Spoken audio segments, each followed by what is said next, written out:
नमस्कार साथियों, स्वागत है आप सभी का अंकित इंस्पायर्स इंडिया पर। मैं हूं अंकित अवस्थी। आप हैं मेरे साथ में एक ऐसे विषय पर फिलहाल चर्चा करने के लिए जिसे देख करके आपको एक बार के लिए यह एहसास होगा कि भारत ने हाल ही में कुछ ऐसा G20 के नाम पर किया है जिससे भारत की कूटनीति और चीन को भारत के रवैये का सीधा एहसास हो जाएगा। आज के सेशन में समझेंगे कि ऐसा क्या है जिसके चलते हुए भारत ने चीन को एक बहुत बड़ा मैसेज भी दे दिया है। और एक बहुत बड़ी बात जो यहां निकल कर आ रही है वो ये है कि भारत का यह प्रयास G20 का उपयोग अपनी कूटनीति को सिद्ध करने में हो रहा है, यह मैसेज भी दुनिया को चला जाएगा। आइए आज के सेशन में बताता हूं हुआ क्या है। पहले थोड़ी सी इतिहास इस बात को आज हम शुरू करेंगे कि यह बात हम क्यों कर रहे हैं, इसके पीछे का इतिहास आपको पहले बताते हैं। आपको याद है हमने अंकित इंस्पायर इंडिया पर 1 दिसंबर के दिन एक सेशन किया था जिसमें दिखाया था कि चीन की भारत को चेतावनी थी। क्यों चेतावनी थी? कि Bharat LAC line of actual control के नजदीक किसी प्रकार का युद्ध अभ्यास ना करे। किन के साथ ना मिलकर करे? अमेरिका के साथ मिलकर ना करे। आपको याद होगा भारत ने on India US military exercise near LAC China has this objection, यह खबर हमने आप लोगों को अपने इसी प्लेटफॉर्म पर पहले साझा की थी। चाइना ने हमसे यह कहा कि आप बॉर्डर एरियाज में युद्ध अभ्यास नहीं कर सकते। अच्छा साहब, क्यों नहीं कर सकते? क्योंकि बॉर्डर एरियाज का उल्लंघन करते हैं आप अगर ऐसा युद्ध अभ्यास करते हैं अपने दुश्मनों के साथ मिलकर के। क्यों? क्योंकि इंडिया असल में अमेरिका के साथ मिलकर के उत्तराखंड के औली में इस प्रकार से युद्ध अभ्यास किया था। भाई उत्तराखंड हमारा है, उत्तराखंड में युद्ध अभ्यास करने का राइटफुली अधिकार हमारा है। इस बात का विरोध करने वाला कौन है? तो इस बात का विरोध करने वाला है चाइना कि आप बॉर्डर एरियाज में कुछ गड़बड़ कर रहे हैं। इसका मतलब यह हुआ कि आपने धीरे धीरे पहले आपने LAC के अंदर इंटरफेयर शुरू किया, फिर आपने अरुणाचल प्रदेश में इंटरफेयर किया, अब आप उत्तराखंड में इंटरफेयर कर रहे हैं। इसका मतलब तो यह हुआ कि भारत अपने सीमा क्षेत्र में कुछ करे ही ना। अगर ऐसा है, जितना बड़ा उत्तराखंड है इतने से भी छोटा नेपाल होगा, यानी कि इसकी जो लंबाई चौड़ाई को अगर हम देखें तो उत्तराखंड जितना विड्थ उसका दिखाई देता है लगभग ऐसा ही नेपाल दिखता है, पहाड़ी क्षेत्र है। अब उस क्षेत्र में तो कोई अभ्यास ही नहीं होना चाहिए दुनिया के किसी देश का, क्योंकि वो सीमा का उल्लंघन करेगा आपकी नजर से। तो इसका जो बेतुका बयान था, भारत इसका जवाब दिया उस समय जब दुनिया का पूरा ध्यान अपनी तरफ आकर्षित करवा चुका है इंडिया। कैसे? मैं आपको बताता हूं। देखो, G20 की तरफ, G20 के लिए चीन का भारत को एक पैगाम था। ग्लोबल टाइम्स उनका एक सरकारी मुखपत्र है। क्या पैगाम था? G20 should be an opportunity for China India engagement. क्या पैगाम था? भारत के लिए एक अपॉर्चुनिटी होना चाहिए। यह किसका कहना था? यह कहना था चीन का। क्यों भाई? क्योंकि इनका मानना था कि भाई आपको यदि G20 ऑर्गेनाइज करना है तो G20 ऑर्गेनाइज करने के लिए आप लोगों को सबसे ज्यादा जरूरी है कि चाइना को साथ लेकर चलना होगा, अदरवाइज आप कोई काम नहीं कर पाएंगे। चाइना को साथ लेकर चलना होगा। इस बात का क्या मतलब है? इस बात का मतलब है कि आपको पूरी तरह से दुनिया की सेकंड लार्जेस्ट इकोनॉमी को अपने साथ लेकर के काम करना होगा। यह इन्होंने हमें एक मैसेज के रूप में कन्वे किया। मैसेज के रूप में कन्वे किया।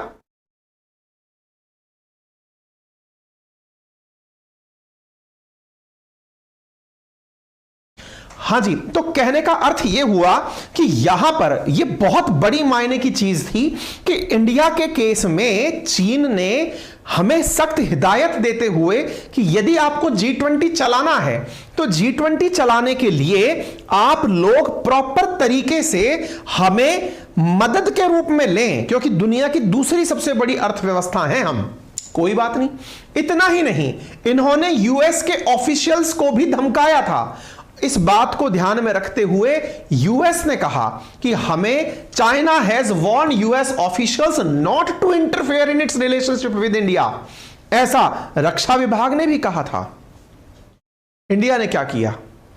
इंडिया ने इंतजार किया। किस बात का इंतजार किया? सही वक्त का इंतजार किया। क्या सही वक्त था? अब था सही वक्त। क्या? बताता हूं। चाइना ने प्रतिक्रिया दी थी, उत्तराखंड में आप अभ्यास नहीं करेंगे। इंडिया ने कहा ठीक है। क्षेत्रफल के हिसाब से नेपाल बड़ा जरूर दिखता है। जो आपको यहां पर इसकी चौड़ाई दिख रही है ना, इतनी ही नेपाल की चौड़ाई है। आपने विरोध क्या किया था? विरोध किया था कि हम यहां पर युद्धाभ्यास ना करें। टेक्निकली आपके हिसाब से नेपाल के अंदर कहीं भी युद्धाभ्यास होना ही नहीं चाहिए। आपने विरोध किया। इंडिया ने आपकी बातों का इंतजार किया कि सही समय आएगा तब प्रतिक्रिया देंगे। पता है क्या हुआ है? इस जगह देखिए आप, बिल्कुल पूर्वी किनारे पर स्थित है अरुणाचल प्रदेश। विजिबल ये रहा। इंडिया ने एक ऐसा खेला किया है इन लोगों के साथ में, क्योंकि असल में इन दिनों चीन जब भी अरुणाचल प्रदेश में कोई भी भारतीय राजनयिक जाता था, चाहे उपराष्ट्रपति का दौरा हो, प्रधानमंत्री का दौरा हो, अरुणाचल प्रदेश को चीन हर बार अपना बता करके विरोध दर्ज करा देता था। ये तो मेरा है, यहां पर जाना गलत है, प्रोटेस्ट दर्ज करा देता था। इंडिया ने पूरे साल न्यूज जो कमाई थी ना कि हम G20 की मीटिंग करेंगे यहां पे जम्मू कश्मीर के अंदर ध्यान सबका आकर्षित रखा था जम्मू कश्मीर की तरफ। और भाई साहब, कल इंडिया ने अंतरराष्ट्रीय स्तर पर धप्पा बोल दिया। धप्पा का मतलब समझते हैं? आइस पाइस करते ना अपन, जब छुपम छुपाई खेलते हैं और किसी को एकदम ढूंढ लेते हैं, ये पा गया, वैसा कुछ कर दिया अरुणाचल प्रदेश के केस में। क्या किया? इंडिया ने G20 की मीटिंग तो बता रखी थी कि चेन्नई में होगी, दक्षिण भारत में होगी, और 25 मार्च को मीटिंग कहां करवा दी? अरुणाचल प्रदेश में, जहां इंडिया के प्रधानमंत्री के जाने का चीन विरोध करता है, कहता है कि यह तो मेरा तिब्बत का एक्सटेंडेड एरिया है। इंडिया ने कहा कि तुम्हें बता दें कि तुम कितनी मुगालते में जी रहे हो, हम तुम्हें यहीं पर पहुंचकर अपनी प्रतिक्रिया देते हैं। पता है इंडिया ने क्या किया? आज के सेशन में जानो। इंडिया ने अरुणाचल प्रदेश की राजधानी ईटानगर में G20 की RIIG मीटिंग इस शनिवार को आयोजित करवा दी। इंटरेस्टिंग बात पता है, इस मीटिंग का नाम ही कॉन्फिडेंशियल मीटिंग रखा गया। और भी इससे इंटरेस्टिंग बात पता है, मीडिया की एंट्री अलाउ नहीं थी। और भी इससे इंटरेस्टिंग बात क्या है पता है? G20 के कैलेंडर में इसकी कहीं जानकारी नहीं थी। कैलेंडर दिखाएं आपको, आओ सारी जानकारी दिखाता हूं। ये G20 की ऑफिशियल वेबसाइट है G20.org। इस पर अगर आप खबर देखोगे, India host second G20 framework meeting under India G20 presidency in Chennai for March 24 and 25। ये खबर आप यहां लिखी देख रहे हो। 24-25 मार्च का प्रोग्राम G20 की वेबसाइट पर है कि इंडिया चेन्नई में मीटिंग करने वाला है। देख रहे हो?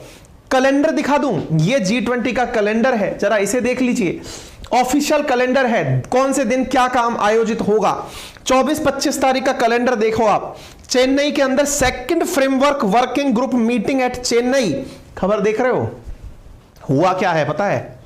इंडिया ने न्यूज डाल दी 25 मार्च को ईटानगर अरुणाचल प्रदेश की। क्या? Welcome to the land of rising sun G20। और भाई साहब, वेलकम किया गया यहां के सीएम पेमा खांडू के द्वारा G20 के सदस्यों का कि आपका ईटानगर में स्वागत है। पहले आपने हमें कहा ऐसा ना करें, ठीक है। फिर आपने धमकाया, हमने कहा ठीक है। आपने बहुत बार धमकाया अरुणाचल प्रदेश में आपको यह नहीं करना है, ठीक है। इंडिया ने लास्ट मोमेंट पर जो गुगली फेंकी, चीनी लोगों को भी समझ नहीं आई कि यह क्या हो गया। कहीं कार्यक्रम में चर्चा ही नहीं थी इस बात की कि ऐसा कुछ होगा। अचानक G20 की बैठक के अंदर जो समूह की बैठक होनी थी RIIG की, इंडिया ने रिसर्च इनोवेशन इनिशिएटिव और गैदरिंग की साइंस एंड टेक्नोलॉजी डिपार्टमेंट के G20 देशों के मेंबर्स की मुलाकात होनी थी। उनमें से एक मुलाकात उठा करके करा दी सीधी अरुणाचल प्रदेश में। कोई प्लानिंग में कहीं इसका नाम नहीं। और इंडिया ने इस कॉन्फिडेंशियल मीटिंग को कराकर अपना स्टैंड क्लियर कर दिया कि G20 को कोई शादी समारोह मत समझना, इंडिया अपनी कूटनीति का भी उपयोग करेगा। अरे इससे बड़ी हैरानी कहीं ऐसा ना हो जिस समय पता चल रहा हो बाइडेन इंडिया आ रहे हो और वो फाइनल मीटिंग श्रीनगर में आयोजित हो जाए। संभव है, क्यों? ये इंडिया है, कुछ भी कर सकता है। ऐसी स्थिति में जब यह खेला हुआ कि पूर्वोत्तर के उस किनारे में यह कार्रवाई की गई, आप समझ सकते हैं क्या होगा। एक भारत श्रेष्ठ भारत का मैसेज होगा। मैसेज क्या है? How beautifully the G20 delegate get immersed in vibrant and rich culture of Arunachal Pradesh. नचा दिया गया इनको कि सर आनंद लीजिए, मजे लीजिए। ये होता धप्पा, ये सोचा ही नहीं था ये क्या हो गया। इंडिया ने खेला कर दिया और इस खेले को करके सुर्खियां आती हैं। China skips confidential G20 meeting in Arunachal Pradesh. चीन ने कहा हम नहीं जाएंगे। अरे तुम्हारा है ना, तुम कहते थे तुम्हारा, ये क्या कर रहे हो? अरुणाचल प्रदेश तो तुम हर जगह कहते हो तुम्हारा है, तुमको ही बुलाया गया है। हम नहीं जाएंगे, सबको पता चल जाएगा। और सुनिए, शब्द है कॉन्फिडेंशियल G20 मीटिंग, मतलब किसी को कोई जानकारी नहीं, मीटिंग हो गई। और देखो, China stumped by India's diplomatic curve ball. Swing डाल दीजिए, स्टंप आउट कर दिया इंडिया ने चाइना को। इसकी वजह से चीन ने G20 की मीटिंग को ही स्किप कर दिया कि बेहतर है मीटिंग में ना जाएं। इंडिया खेला खेल गया है। China stay away from G20 meet. खबर समझ गए आप? है बड़ा खेला, मजा आया। विस्तार से जानेंगे इस पूरी खबर को और जानेंगे अमेरिका की प्रतिक्रिया और जानेंगे इंडिया ने ऐसा क्यों किया। लेकिन उससे पहले थोड़ा चीन के बारे में जान लीजिए। चाइना इतना पैसे वाला बना कैसे कि दुनिया की सेकंड बड़ी इकोनॉमी होने के नाम पर उसे निभाना पड़ता है। अगर ये जानना चाहते हो ना, मैंने कमेंट बॉक्स में एक लिंक पिन किया है ऑडियो बुक का, एक एप्लीकेशन का जो कि प्ले ग्रुप पर उपलब्ध है, कुकू FM। वहां पर एक ऑडियो बुक सुन सकते हैं आप हिंदी के अंदर, how China becomes so rich, जिसमें बहुत ही अच्छे अच्छे चैप्टर्स, जैसे कि चीनी कंपनियों ने दुनिया में कैसे अपना सिक्का जमाया, कैसे जनसंख्या को रोजगार के लिए तैयार किया, कैसे विदेशी निवेशकों का चीन के अंदर आगमन हुआ।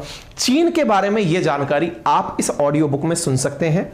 एप्लीकेशन है कुकू FM, जहां पर 10,000 से ज्यादा ऑडियो बुक्स उपलब्ध हैं, जो कि बेस्ट ऑडियो बुक्स हैं, जिनको सुनकर के आप निश्चित ही एनरिच्ड विद नॉलेज हो जाएंगे।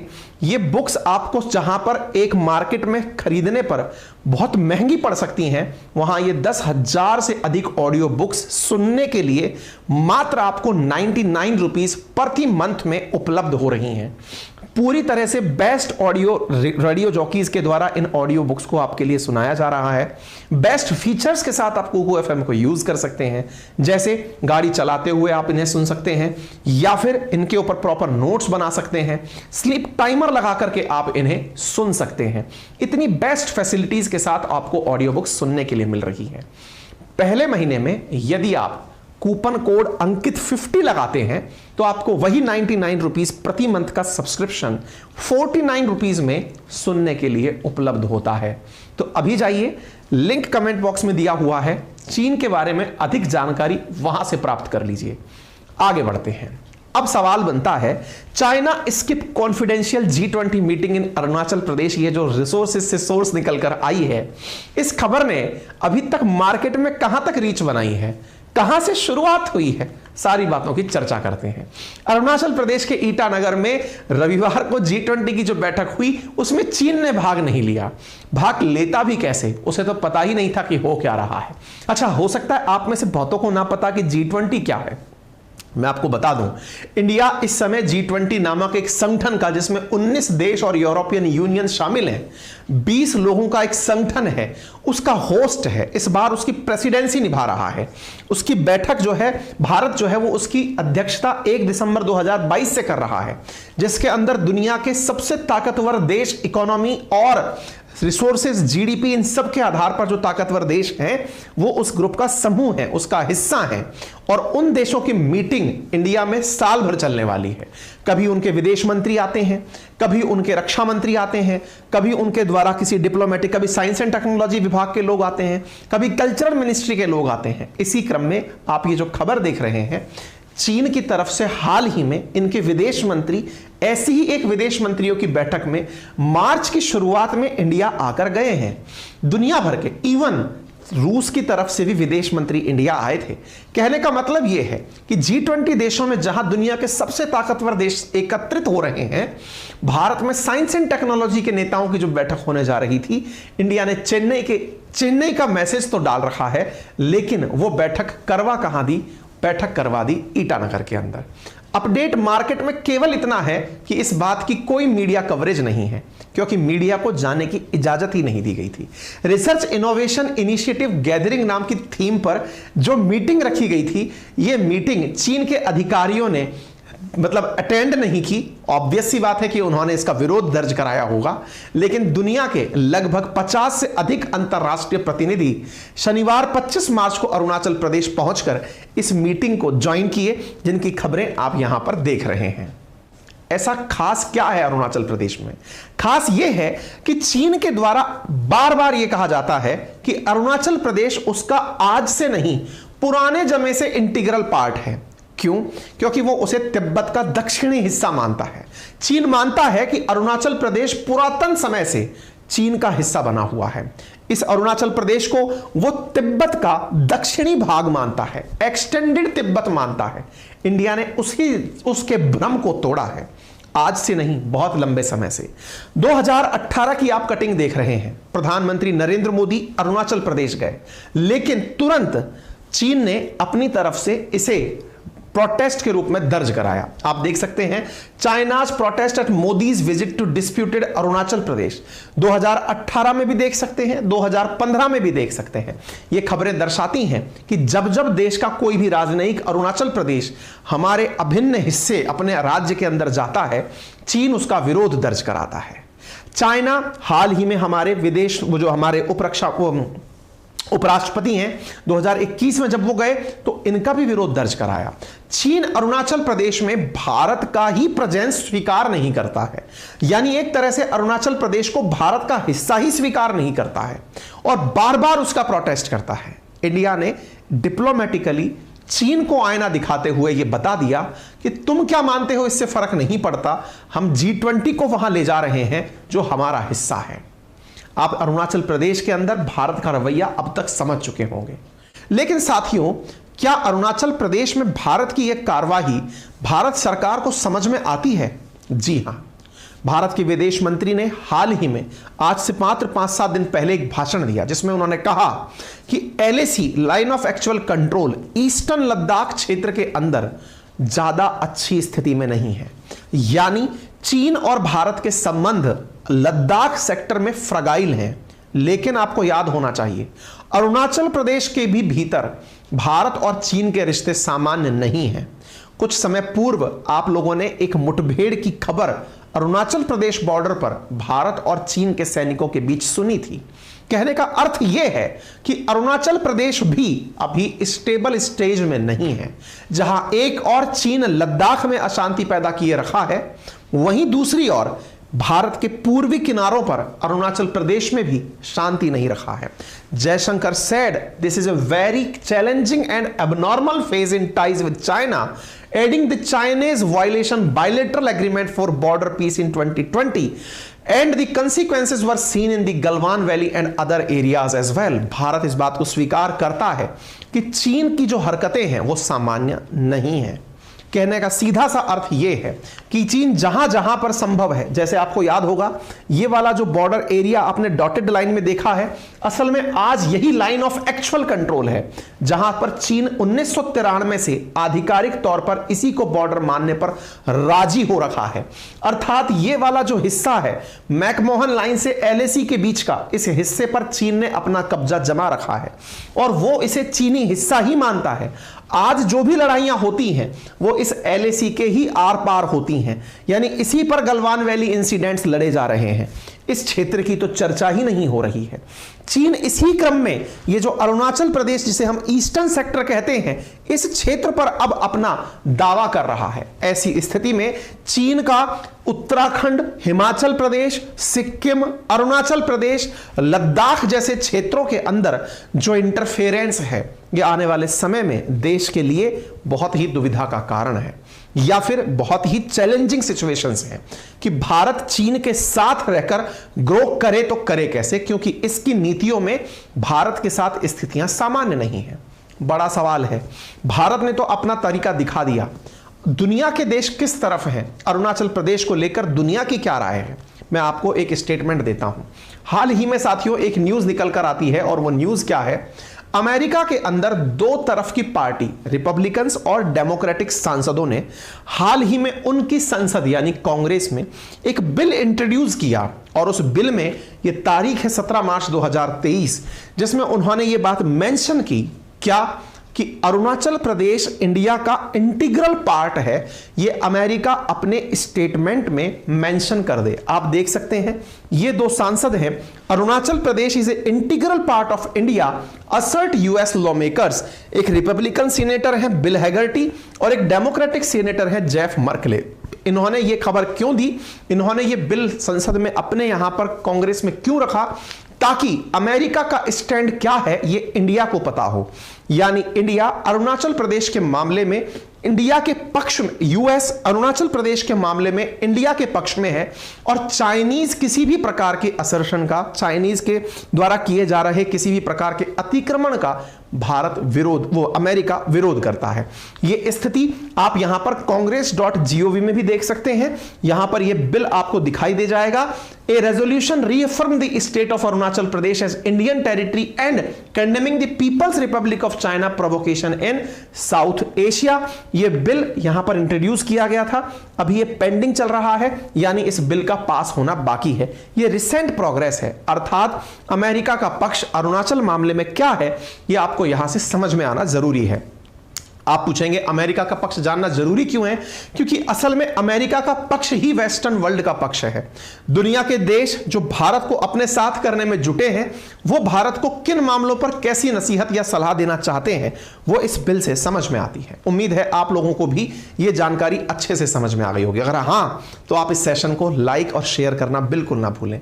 चैनल पर नए हैं तो इसे जरूर सब्सक्राइब करें, और मेरा रेफरल कोड है अंकित50, जिसका यूज करके जो हमने आपको कुकू एफएम का लिंक कमेंट बॉक्स में पिन किया है, वहां से मात्र 49 रुपीज में जाकर के एक पूरे महीने के लिए ऑडियो बुक सुन सकते हैं, लगभग 10,000 से ज्यादा। मेरे प्यारे साथियों, जैसा कि आप सभी को मालूम है 1 अप्रैल से हमारा एक नया बैच शुरू हो रहा है अपने एप्लीकेशन अपनी पाठशाला पर। मात्र 7 दिन बचे हैं, आप जाकर के अपना एनरोलमेंट कर सकते हैं। असल में 7 दिन भी नहीं बचे हैं अब तो, ठीक है ना। 1 अप्रैल को हम एक नया बैच लॉन्च कर रहे हैं। उस नए बैच में कहां पर होगा, अपनी पाठशाला गूगल प्ले स्टोर पर उपलब्ध एक एप्लीकेशन है, वहां पर एक बैच आ रहा है वर्ल्ड ज्योग्राफी मैपिंग से, वो शुरू हो रहा है। मैपिंग की क्लासेस वहां पर कराई जाएंगी आप सभी को, साथ में इसके बाद इंडियन ज्योग्राफी, इंडियन मैपिंग, और उसके बाद हिस्ट्री, ज्योग्राफी, हिस्ट्री, इकोनॉमिक्स और पॉलिटी, ये सारे सब्जेक्ट आपको उस एप्लीकेशन पर वहां उपलब्ध होंगे। पूरा डिटेल में आपको यहां पर पढ़ाई की जाएगी। आप जाकर के अपने लिए पेड कोर्सेज के ऑप्शन का उपयोग करके पूरे 1 साल की वैलिडिटी के साथ बेहतरीन कंटेंट के साथ इस कोर्स को मात्र 1999 में ज्वाइन कर सकते हैं, जो कि state PCS, UPSC foundation, SSC, railway, defence सभी प्रतियोगी परीक्षाओं के बेहद काम का है। इवन हमने वहां पर अपना एक फ्री डेमो वीडियो भी अपलोड किया है, जिसे आप जाकर देख सकते हैं, सुन सकते हैं और ये फील कर सकते हैं कि किस तरह से बोर्ड के माध्यम से आपको वहां पर एजुकेशन दी जा रही है। बेहतरीन कोर्स है, पूरे 1 साल की वैलिडिटी के साथ है, आप इसे ज्वाइन कर सकते हैं। साथ में मैं ये भी बता दूं कि यदि आप अभी ज्वाइन करते हैं तो अब मार्च के महीने में जो भी क्लासेस मैंने वर्ल्ड ज्योग्राफी की ली हैं वो आपको वहां पर उपलब्ध हो जाएंगी। मैपिंग 1 अप्रैल से शुरू होगा और आगे तक चलेगा, इन सभी सब्जेक्ट्स को आगे लेते हुए। थैंक यू सो मच, अपना ख्याल रखें। और हाँ, अधिक सहायता के लिए आप हमारी टेक्निकल टीम को इन नंबर्स पर कॉल कर सकते हैं कोर्स रिलेटेड क्वेरीज के लिए।